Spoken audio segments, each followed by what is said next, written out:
You picked up your phone just now, not because it buzzed, not because you were expecting something, just because, and you've done it approximately 96 times today. You don't know why, science does. Here is what actually happened the last time you checked your phone and found nothing.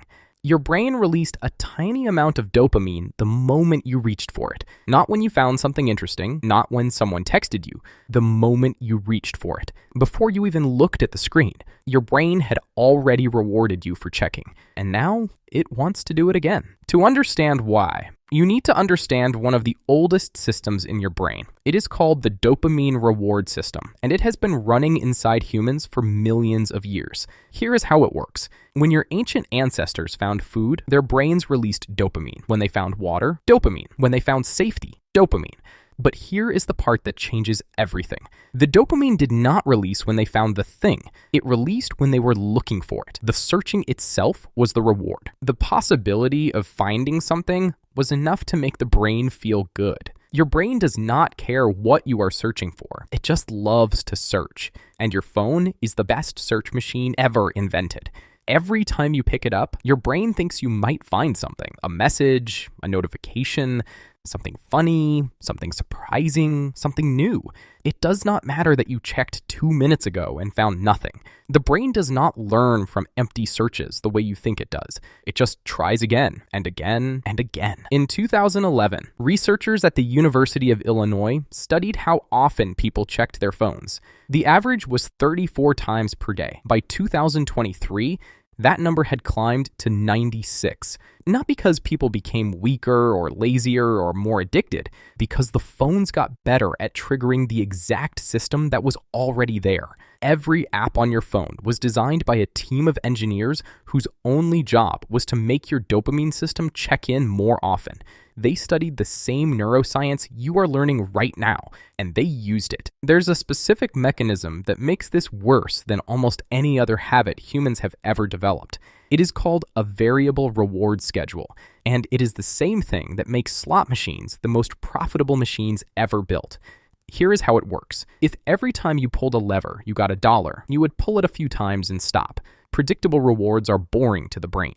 But if sometimes you get nothing, sometimes you get $1, and sometimes you get $100, you cannot stop pulling the lever. Because the brain cannot predict when the big reward is coming, and the uncertainty itself is what keeps it hooked. Your phone works exactly like this. Sometimes you check and there is nothing. Sometimes there is a message from a friend. Sometimes there is something that makes you laugh out loud. Sometimes there is news that changes your whole day. You never know which one it will be, so you keep checking. Not because you are weak, because you are human.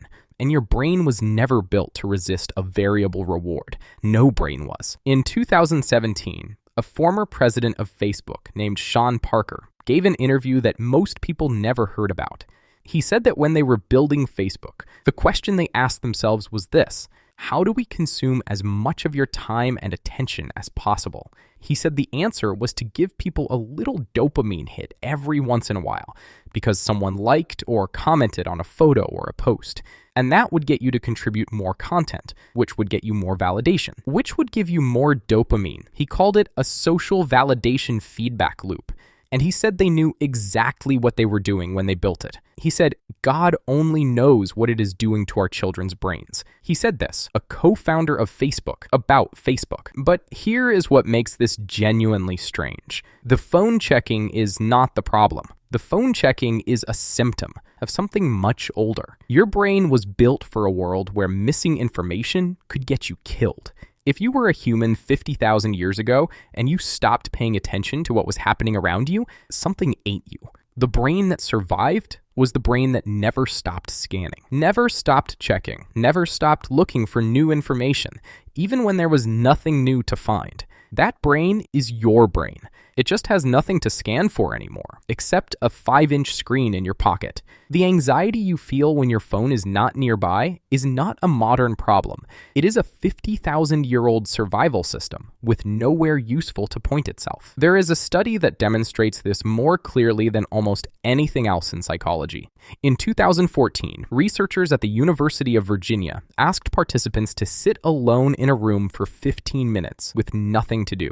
No phone, no book, no music. Just sitting. Most people hated it. Some hated it so much, they chose to give themselves mild electric shocks rather than sit there with their thoughts. One man shocked himself 190 times in 15 minutes. He had previously said he would pay money to avoid being shocked. He shocked himself 190 times rather than sit quietly.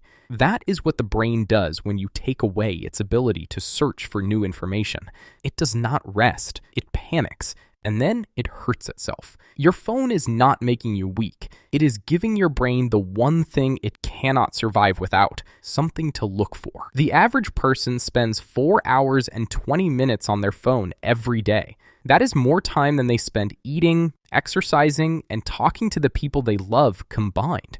And almost none of it was chosen deliberately. It happened in 2-minute increments, 96 times, while they were waiting for something, while they were bored for a second, while they were avoiding something they did not want to think about. The phone is not the distraction. The phone is the escape from the distraction that is already inside your head. Here is the part nobody talks about. The checking is not the thing that hurts you. The switching is. Every time you pick up your phone in the middle of doing something else, your brain has to stop what it was doing, shift to the phone, process whatever is there, and then try to go back to what it was doing before. Researchers call this attention residue. Part of your brain stays on the phone for several minutes after you put it down, even if you only checked for 10 seconds, even if there was nothing there. A 2009 study found that a single interruption of 20 seconds was enough to make people lose their train of thought completely. 20 seconds. That is less time than it takes to check if someone liked your photo. And your brain needs up to 23 minutes to fully return to deep focus after a significant interruption. 23 minutes, 96 times per day. You do the math. So why can't you just stop? Because the system that is running your phone checking behavior is not the rational part of your brain.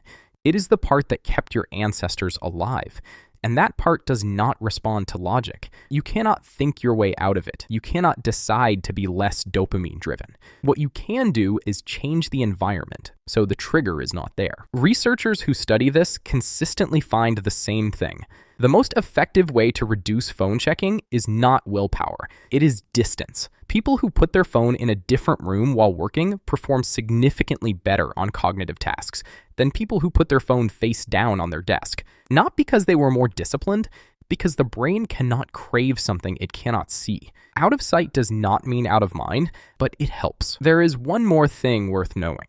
The researchers who study dopamine and variable rewards have found something that should make you feel better about all of this. You are not uniquely weak. You are not unusually distracted. You are not a product of a broken generation. Every human brain ever built would behave exactly the way yours does if you gave it a slot machine it could carry in its pocket. The Roman philosopher Seneca wrote 2,000 years ago that the human mind is restless by nature. It cannot sit still. It always wants more. It is always searching. He wrote this about people who had no phones, no social media, no notifications, just their own thoughts. And even then, the brain could not stop looking for something. You picked up your phone today approximately 96 times. Not because something was wrong with you, because something was right with you. Your brain was doing exactly what it was built to do. Searching, scanning, looking for something that might matter. It just forgot that it already found everything it needs. It always does. Now you know why you can't put it down. Until the next one.